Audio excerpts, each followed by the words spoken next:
judges. Kasi we have Catherine, and Catherine could be the heart of this batch. Don is really, he's impressive. He's really intelligent. I really like him. Ang Freddy na lang, oh. Freddy, the boss of our boss. I call him Freddy. I ask permission. Sabi ko, can I call you Freddy?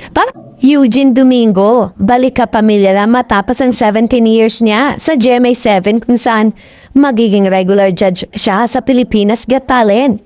Nag-trending kahapon ang pagbabalik ng kapamilya show na Pilipinas Got Talent para sa bagong season ito. Pero bukod sa mga pinag-uusapang pagsasama ng mga bigating judges gaya ni Catherine Bernardo, Donnie Pangilinan at ang dating hurado na si FMG at ang pagbabalik muli ng kapamilya na comedian actress na si Eugene Domingo sa ABS-CBN.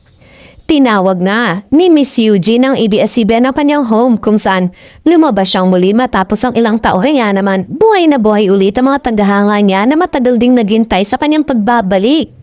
Namiss daw siya ng mga ito. Sa pananaw ni Eugene, perfect ang grupo nilang pumilatis at isulong ang Filipino talent. It feels so good because it's been so long. I'm so excited kasi baka ngayon ko makita yung talent na hinahanap ko, pagbabahagi niya.